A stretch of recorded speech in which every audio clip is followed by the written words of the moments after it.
जय हिंद दोस्तों। आज फिर हम एक ऐसे विषय के साथ उपस्थित हुए हैं जो देश की आवश्यकता है। देश हमारा विश्व की सर्वाधिक आबादी वाला देश है, किंतु यहाँ पर ऐसे व्यक्ति या ऐसे व्यक्तित्व की कमी है जो लोगों को एक दिशा में कार्य करा सके। यस, मेरा कहना है कि कोई ऐसे नेतृत्व करने वाले की कमी है। बहुत सारे ऐसे नेता देखे, लेकिन वास्तविक नेतृत्व करने वाला कोई नहीं मिला, या कोई नहीं इस तरीके से मिलता, या बहुत कम मिलते हैं। तो आज का टॉपिक हमारा केंद्रित रहेगा नेतृत्व, और नेतृत्व की प्रकृति क्या होती है।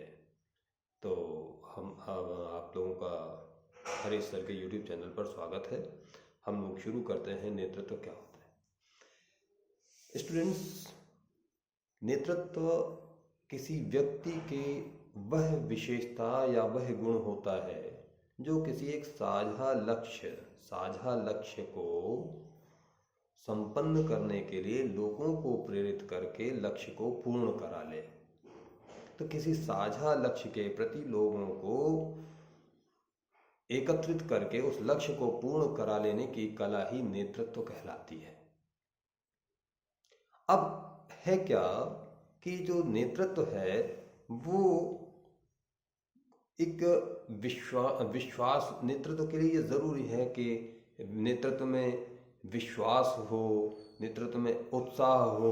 नेतृत्व में अगर विश्वास होगा और उत्साह होगा तभी नेतृत्व हो पाएगा, क्योंकि अगर कोई कार्य किया जाए और लोगों को विश्वास नहीं है तो वो आपके साथ जुड़ेंगे ही नहीं, और उत्साह नहीं है तो कार्य नहीं करेंगे। तो नेतृत्व के लिए दो बातों का होना अति अनिवार्य है, विश्वास और उत्साह। जब ये दो चीजें नेतृत्वकर्ता के साथ जुड़ी हों तो वो व्यक्ति नेतृत्व कर ले जाता है। अब नेतृत्व अलग अलग क्षेत्रों में अलग अलग तरीके से या अलग अलग नेतृत्व करने वाले व्यक्तियों को अलग अलग नामों से हम जानते हैं। नेतृत्व क्या है? किसी भी कार्य को करा लेने की कला। अब ये कला हम राजनीति में देखें तो जो हमें राजनीति में नेता, विधायक, सांसद, इस तरीके से लोग मिलते हैं, ये राजनेता हो गए। यदि हम सेना में देखें तो जो कमांडर है वो भी एक तरीके से नेतृत्व करता है। ठीक, हम फिल्मों में देखें तो हीरो है, हीरो को फॉलो ज़्यादातर लोग करते हैं, हीरो की बात ज़्यादातर लोग मानते हैं, तो नायक हो जाएगा। तो नेता हुआ, कमांडर हुआ, नायक हुआ, प्रधान हुआ, मुखिया, कैप्टन। ठीक है, कैप्टन माने टीम का कैप्टन, क्रिकेट टीम का कैप्टन, फुटबॉल टीम का कैप्टन। कैप्टन की बात ही सारे खिलाड़ी मानते हैं। प्रधान जी की बात सारे खिलाड़ी मानते हैं, सभासद की बात सारे लोग मानते हैं, है ना। तो जो अनुयायी हैं वो अनुयायी नेतृत्वकर्ता की बात को माने अगर, तो वही फिर नेतृत्व कहलाता है, या वह व्यक्ति जो नेतृत्व करता है उसे हम नेता कहते हैं। और नेता अलग अलग क्षेत्रों में अलग अलग व्यक्ति होते हैं। कमांडर भी होता है, राजनेता भी होता है, कैप्टन भी होता है, प्रधान भी होता है। ठीक, तो इस तरीके से कई लोग नेता हो सकते हैं। आपके कक्षाध्यापक, आपके प्रधानाचार्य, आपके प्रिंसिपल, आपके क्लास का मॉनिटर, ये सब नेता है। तो बात क्लियर हो गई होगी कि नेतृत्व क्या है। नेतृत्व किसी साझा उद्देश्य को पूर्ण करने के लिए लोगों को एकत्रित करके उनसे अपनी बात मनवा लेने की कला और अपने कार्य को सफलतापूर्वक करा लेना ही नेतृत्व कहलाता है। अब नेतृत्व के बाद आती है बात कि नेतृत्व का या लीडरशिप का कोई नेचर होता है क्या लीडरशिप की कोई प्रकृति होती है। तो हम लोग अगला जो इसी से जुड़ा हुआ विषय, नेतृत्व की प्रकृति, नेचर ऑफ लीडरशिप। नेतृत्व की प्रकृति में सबसे पहली बात आती है कि जो नेतृत्व है वो एक व्यक्तिगत गुण होता है। नेतृत्व कोई सामूहिक नहीं होता है। नेतृत्व का जो क्वालिटी है वो सब में नहीं होती है। नेतृत्व व्यक्तिगत गुण होता है, किसी व्यक्ति विशेष के अंदर या व्यक्तियों के अंदर जो विशेष प्रकार का गुण पाया जाता है, तो ये व्यक्तिगत होता है। तो नेतृत्व एक व्यक्तिगत गुण है।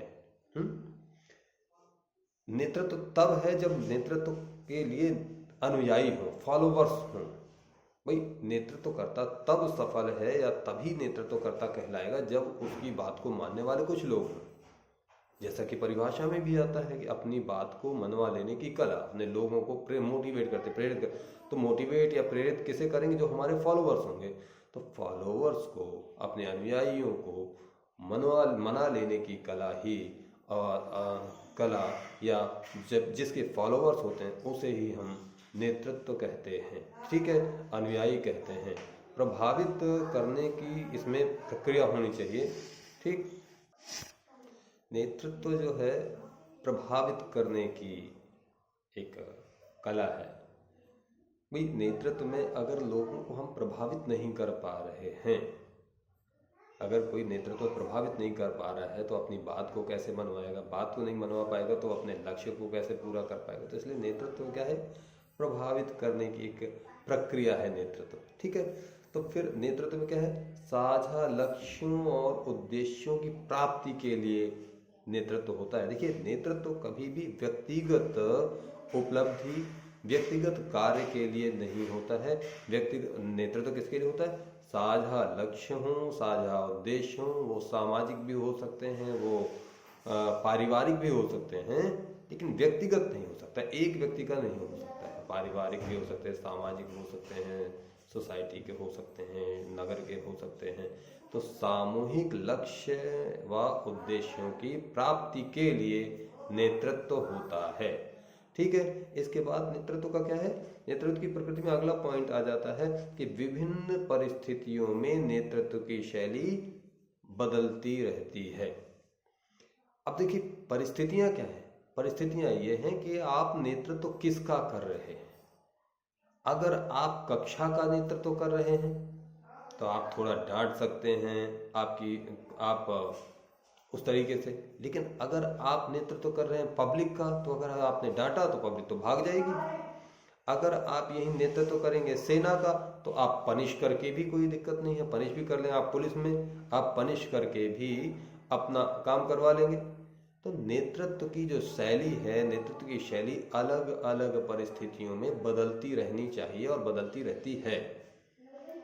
आप एक विद्यालय में कोई ग्रुप बना के कुछ काम करना चाहते हैं तो आपकी शैली वहाँ पर अलग होगी। वहाँ शैली आपकी ये नहीं होगी कि आप किसी से डपट के या किसी को डांट के या प्रेशराइज करके काम करवा लो, नहीं हो सकती है। क्या वो कैसे होगी?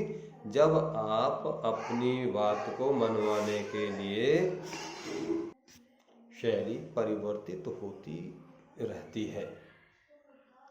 ठीक है, तो विभिन्न परिस्थितियों में नेतृत्व की शैली परिवर्तित होगी।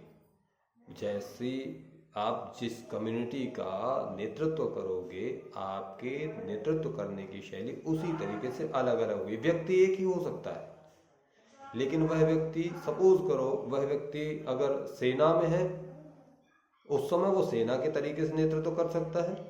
जब वही अपने घर परिवार में आ जाएगा तो परिवार के तरीके से नेतृत्व कर सकता है। लेकिन जब वही व्यक्ति अगर समाज के किसी साझा उद्देश्य को पूरा करने के लिए, तो उसकी नेतृत्व की शैली अलग होगी। नेतृत्व की शैली समय और परिस्थिति के अनुसार परिवर्तित होती रहती है। इन सब के बाद भी नेतृत्व की एक बड़ी बात यह है कि नेतृत्व में परिणाम की अंततः जो जिम्मेदारी है वो नेतृत्वकर्ता के ऊपर होती है। अगर नेतृत्व सफल हो गया तो वाहवाही नेतृत्वकर्ता की होती है, नेता की होती है, और अगर असफल हो गया तो भी जिम्मेदारी पूरी नेतृत्वकर्ता की होती है। तो इस तरीके से हमने अभी पढ़ा कि नेतृत्व क्या होता है और नेतृत्व की प्रकृति क्या है। तो नेतृत्व क्या है? एक साझा उद्देश्य को लेकर एक समूह को एकत्रित करके अपने कार्य को या सामूहिक कार्य को करा ले जाने की कला ही नेतृत्व कहलाती है। नेतृत्व की प्रकृति में नेतृत्व जो है वो व्यक्तिगत गुण होता है, इसमें अनुयायी होने चाहिए, साझा लक्ष्य और उद्देश्य होते हैं नेतृत्व में। विभिन्न परिस्थितियों में नेतृत्व करने में जो शैली है वो बदलती रहती है, और नेतृत्व करने की अंततः जो जिम्मेदारी है वो किस पर आती है? नेतृत्वकर्ता की होती है।